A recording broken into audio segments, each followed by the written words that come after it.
2차 전지, 특히나 에코프로 이야기. 야, 장중 114만 원 돌파. 지붕 뚫고 또 뚫는다. 무서운 질주 이어가고 있습니다. 에코프로 올해 주가 상승률 1014%입니다.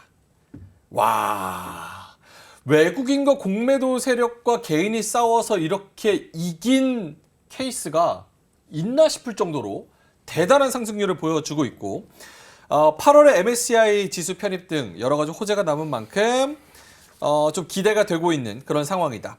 자, 그러면 두 분의 OX 요거 한번 여쭤볼게요. 에코프로의 파죽지세 계속 앞으로 유지될 것이다. O. 이제는 조금 차익 실현 매물이 나올 때가 된 것 같다. X. 하나, 둘, 셋 들어주시죠. 팀장님은 왜 살짝 머뭇거리셨는지 여쭤봐도 될까요? 아닙니다. 전 못 봤습니다. 펜을 들고 있는 손이다 보니까. 네, 펜을 들려고 하셨군요. 네. 알겠습니다.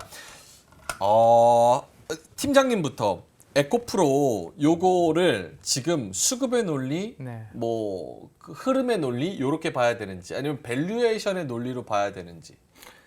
네, 저희가 아마 매주 진행을 할 때마다 에코프로는 간단하게 계속 언급을 드렸던 것 같아요. 맞습니다. 근데 그때마다 제가 펀더멘탈에 대한 이야기보다는 에코프로는 수급적 논리로 말씀을 좀 드렸던 것 같습니다. 마찬가지의 흐름이라고 보시면 될 것 같고요.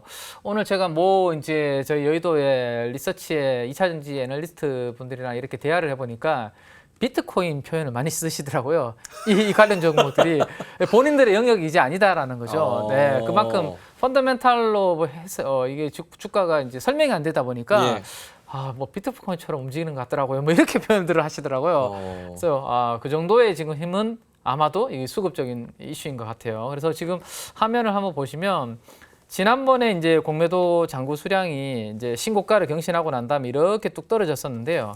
최근에 약간 공매도 잔고 수량이 줄어드는다 하다가 주춤했는데 오늘 에코프로를 3천억 정도 샀습니다. 외국인들이. 그러면 이틀 뒤에 이게 반영이 되니까 오늘 화요일이니까 한 목요일, 금요일 날 보는 이 수치는 아마 여기까지 떨어지는 그런 그림이 쇼스퀴즈로 보시는 거죠? 나설 가능성이 충분히 있다라고 볼 수 있겠죠. 네, 그래서 이 부분들이 지금 해소되는 동안은 당분간은 계속 이 흐름이 나올 수 있죠. 왜냐하면 상방은 지금 열려져 있잖아요. 아무도 안 가보고 누구나 다 지금은 수익 나는 가격대이기 때문에 네, 제가 봤을 때는 이 흐름이 멈추지 않는 한은 당분간 진행이 될 가능성이 높지 않나라는 생각이고 공매도 잔고 비율은 좀처럼 떨어지지 않고 있는데 이유는 이제 회사가 이제 자꾸 이제 덩치가 커지다 보니까 이 이슈는 좀 만들어지고 있지만 5% 초반대까지 공매도 잔고 비율은 조금 과거 대비에는 내려와 있는 그러한 그림으로 보셔야 되고요. 위로는 지금 상방이 열려져 있기 때문에 이거는 당분간은 쇼스퀴즈 영향이 계속 절대적으로 미칠 수밖에 없다라고 보시는 게 맞을 것 같습니다. 네.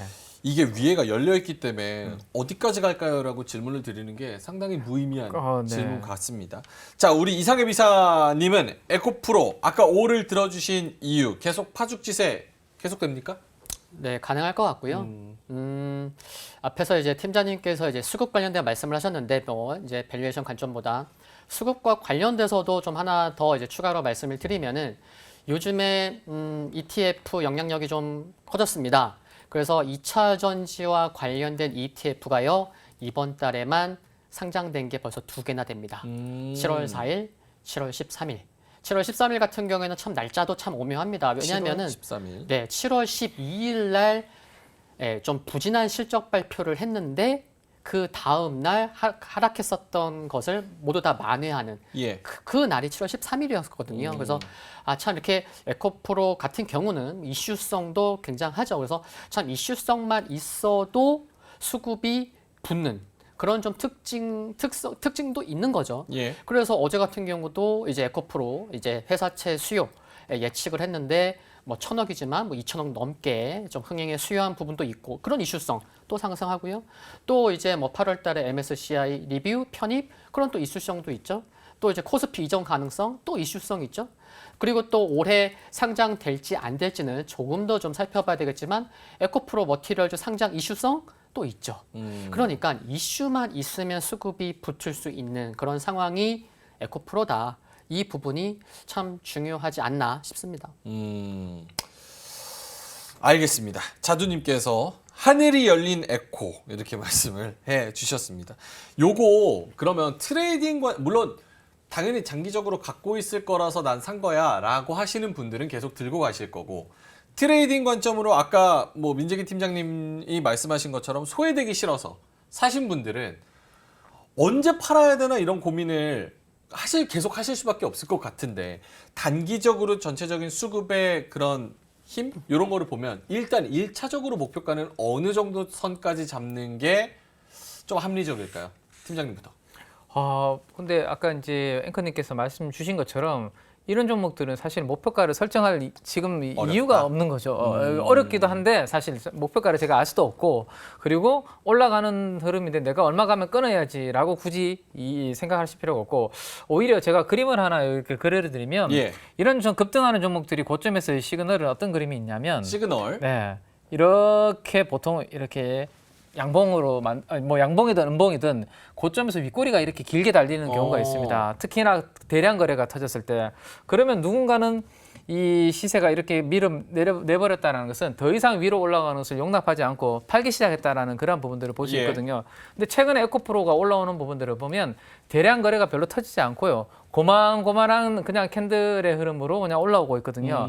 아직까지 누군가 팔려고 하는 분들이 없다. 특히 우리 개인투자 분들이 그쵸. 에코프로를 내놓으려고 별로 생각 안 하고 계시는 분들이 많기 때문에 지금은 그러한 흐름이 아니기 때문에 적어도 주가가 많이 오른 상태에서 고점에서 이러한 뭐 캔들 정도는 나왔을 때 한번 기술적으로 고민할 단계이지, 아직까지는 뭐 그런 부분은 아니지 않나라는 생각을 좀 하게 되네요. 알겠습니다. 윗꼬리가 달린 음봉이나 양봉.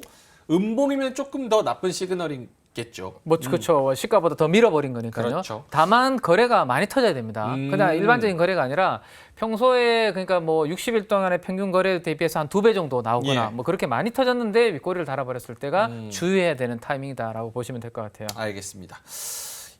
지금 민재기 팀장님은 수급 논리로 봐야 된다라는 말씀을 하셨고, 이상해 비사님은 제가 얘기를 나눠보니까 요거는 펀더멘탈 쪽으로도 계산할 수 있다는 쪽으로. 펀더멘탈로만 계산하기는 어렵지만 그렇죠. 그래도 좀 이렇게 참고할 수 있는 건 뭐냐면, 지금 에코프로 그룹주가 코스닥 시가총액 1, 2위잖아요. 그렇죠. 그러니까 여기서 비교할 수 있는 거는 눈을 돌려야 됩니다. 코스피 쪽으로. 시가총액 비교해 보려면. 오늘 포스코 퓨처엠도 지금 13% 상승해서 시가총액 9위가 됐어요. 근데 그 아래 시가총액 10위가 누구냐? 기아예요. 기아를 제치고 포스코 퓨처엠도 이렇게 올라섰는데, 그러면은 지금 비교할 수 있는 시가총액은 코스피 쪽에서 지금 포스코 퓨처엠 시가총액 35조거든요. 그러면 에코프로 같은 경우에는 일단 못해도 시가총액 10위 이내로 좀 올라올 수 있는 그런 이슈성, 특수성, 그런 펀더멘탈이 갖고 있는 게 아닌가. 예. 그렇게 본다고 하면은 그래, 기본적으로는 한 35조 원까지는 일단 1차적으로 단기적인 관점에서 볼 수 있지 않을까 생각이 들고, 그 다음에는 포스코홀딩스 시가총액 41조거든요. 그러면 40조까지 본다면은 일단 뭐 가격적으로는 뭐 135만 원, 뭐 150만 원까지도 이렇게 생각해 볼 수 있는 그런 전략적으로 그런 가격이 나올 수는 있습니다. 알겠습니다. 요거 에코프로를 뭐 늦게나도 좀 탑승을 하셔서 가격적인 고민을 하고 계신 분들한테는 두 분의 이야기를 한번 잘 참고를 해보시면 좋을 것 같습니다. 조금 시선을 바꿔서 요거 한번 여쭤볼게요. LNF. 말하는 거 괜찮으세요? 아니면 아예 관심이 없으세요? 어떠세요? 두 분. 괜찮습니다. 네, 괜찮습니다. 네. 오케이.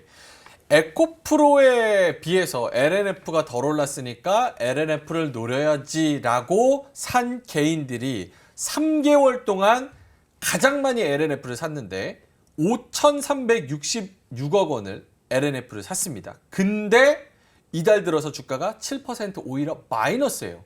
그러니까 가는 놈이 더 가고 조금 부담스러워서 싼 놈을 샀더니만 이거는 오히려 마이너스가 나버리는 굉장히 아이러니한 그런 상황이 되어 있습니다. LNF 지금 시점에서 긍정적으로 보시면 O, 혹은 지켜봐야 된다, 아니면 에코프로나 포스코 쪽에 뭐 달리는 말 쪽으로 탑승해야 된다는 X. 하나, 둘, 셋 들어주시죠. 오, 두 분 다 XX입니다. 이거는 LNF의 매력도가 상대적으로 조금 떨어지는 겁니까? 다른 종목에 비해서? 이상엽 이사님부터. 네, 그 이게 소외된 거는 어제 오늘 얘기는 아니었습니다. 그렇죠. 네, 그래서 이제 이렇게 좀 강화되어야 될 부분들은 여러 개가 있죠. 물론 이제 이거를 뭐 끼워 맞추기식의 요인이다라고 좀 볼 수 있겠지만 이제 본다면은 뭐 고객 다변화라던가 이게 근데 요건 중요한 것 같아요. 밸류 체인이 좀 더 강화될 필요는 있습니다. 왜냐면은 이 양극재가 실적 좋아요. 양극재 뭐 상반기에도 수출 크게 늘었고요. 근데 수익성이 양극재가 굉장히 높냐 그렇지는 않거든요. 그렇기 때문에 양극재에서 중요한 건 뭐다? 네, 밸류 체인을 강화시켜서 그래야지만 수익성이 좋아지거든요. 근데 LNF가 조금 늦은 감이 있죠. 그리고 이제 아까 에코프로도 보면은 와, 2차 전지 관련된 ETF가 7월 달에만 2개가 상장됐어. 근데 거기에 구성된 종목을 보면은 에코프로는 거의 뭐 상단에 있습니다. 근데 LNF는 하단에 좀 있거든요. 이런 수급적인 부분도 있는 거죠. 근데 그래도 좀 반등 가능성은 있다고 봅니다. 왜냐하면은 최근에 테슬라 쪽에서 사이버 트럭 출시 기대감이 있잖아요.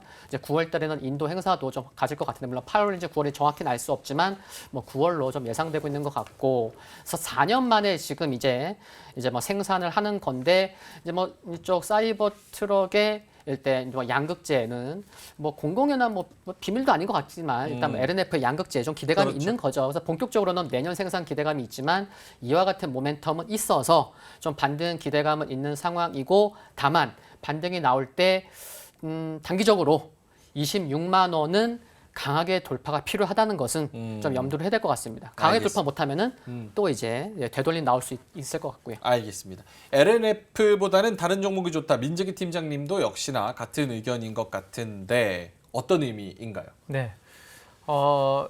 중장기적으로는 2차 전지 시장이 만약에 흔들린다면 저는 LNF가 그때는 오히려 지금의 이 강점이 부각이 될 수 있을 것 같아요. 지금의 이제 더 매력이 있을 네, 것이다. 그때는. 근데 지금은 워낙 이제 방금 이사님도 말씀해 주신 것처럼 이게 수직 계열화가 되어 있느냐 안 되어 있느냐에 따라서 LNF에 대해서는 평가를 시장에서는 많이 엇갈리는 부분들이 있는데요. 이게 NCM 양극재 수출 금액 추이를 보시면 최근에 이게 많이 올라가다가 사실 지금 좀 꺾이고 있어요. 그쵸. 분위기가 조금 살짝 안 좋거든요. 그리고 리튬 가격 이 흐름에 따라서 이번에 에코프로 BM 실적 기대치보다 못했죠, 사실은. 예. 그래서 이 부분이 당분간 하반기에도 영향을 줄 거다라고 생각하시는 분도 있고, 또 한편에서는 바닥에서 반등을 좀 줬으니까 그래도 하반기는 양극재 판가가 좀 올라올 거야라고 기대하시는 분도 있습니다. 예. 근데 지금 고점 대비해서 워낙 수준이 좀 낮기 때문에 그거는 한번 지켜봐야 될 부분인 것 같고요. 그래서 이렇게 지금 3분기까지 2, 3분기 이렇게 양극재 판가는 떨어질 것으로 제가 아니라 삼성증권에서 일단 추정하는 부분이 있다라는 거 참고를 하시고요. 이러다 보니까 자, 일단 수직 계열화가 되어 있나 안 되어 있냐 이게 이제 중요한 것 같아요. 왜냐하면 에코프로 그룹 자체에서 원재료 소싱부터 하고 있죠. 근데 LNF는 뭘 하려고 하면 외부로부터 조달을 해와야 되죠. 그러다 보니까 만약에 스팟 가격으로 이렇게 계약을 하게 되면 그 가격 흐름에 따라서 연동이 될 수밖에 없기 때문에 상대적인 좀 약점이 있다라는 겁니다. 그러다 보니까 이 수익률이 아까 우리 앵커님께서 잘 말씀해 주셨는데 연초 이후에 에코프로 BM, 퓨처엠, LNF거든요. 아하. 너무 소외되어 있는 거죠. 그렇죠. 네, 이렇게 될 수밖에 없는 이유가 방금 말씀드렸던 그 부분인데, 근데 제가 봤을 때는 시장이 좋을 땐 괜찮아요. 근데 전기차 시장이 만약에 생각했던 것보다 성장을 못하고 흔들릴 경우, 예를 들어서 저는 전기차 시장이 생각보다 수요가 안 올라와서 지금 경쟁은 되게 치열하잖아요. 예. 할인 막 하고. 예. 그러면 끝까지 살아남은 회사는 혹시 누구라고 생각하십니까? 테슬라. 그죠? 예. 그럼 테슬라로 가장 많은 양극재를 납품하고 있는 회사는 누구죠? CATL이요. CATL도 하는데 파나소닉? 우리나라에서는 LNF가 LNF. LG 에너지 솔루션을 양극재. 예. LG 에너지 솔루션을 통해서 양극재를 테슬라 쪽으로 하고 예. 있거든요. 근데 만약에 폭스바겐이 최근에 재고 엄청 쌓이면서 흔들리고 있다는 이야기들이 나오고 있고, 몇몇 기업들은 이미 지금 많이 좀 힘들어하고 있다는 이야기들이 나오고 있습니다. 그래서 이 전기차 시장이 만약에 재편이 될 경우에 예. 테슬라가 살아남고 테슬라의 밸류체인이 누구냐라는 게 부각이 된다면 오히려 그때는 저는 LNF가 역시 그때 밸류체인을 테슬라를 가지고 있지라는 부분이 부각이 될 가능성도 저는 충분히 있다. 근데 지금은 그런 분위기가 아니기 때문에 예. 근데 아마 조만간에 최근에 전기차 시장에 재고 쌓이는 거로 봤을 때 아마도 그런 리포팅이 좀 나오지 않을까라는 예. 생각을 해보는데, 일단은 그때 되면 지금이 2025년으로 많은 분들이 땡겨와서 지금 비교를 하고 있잖아요. 그렇죠? 그래서 13배 정도에서 하고 있는 이 부분들이 어느 정도 좀 해소가 되지 않겠나. 퍼스트 퓨처엠, 에코프로 BM 대비해서 많이 지금 저평가돼 있기 때문에 예. 이게 해소가 될 거고 결국에는 이 부분이 지금은 리스크 요인으로인데 전기차 시장이 재편이 되고 하면 아마 이 부분이 강점으로 부각이 되는 순간이 좀 오지 않을까. 그때를 한번 기다리시는 게 예. 네, LNF 주주분들한테는 말씀드리겠습니다. 알겠습니다. 뭔가 민재기 팀장님은 전기차 시장의 지금 흐름과 또 거기서 어떤 종목들이 주목을 받을 것이냐까지 같이 엮어서 LNF가 조금 판도가 바뀔 때는 주목을 더 받을 수도 있을 것이다 라는 쪽으로 말씀을 해주셨습니다. 이로운 경제 채널 EBC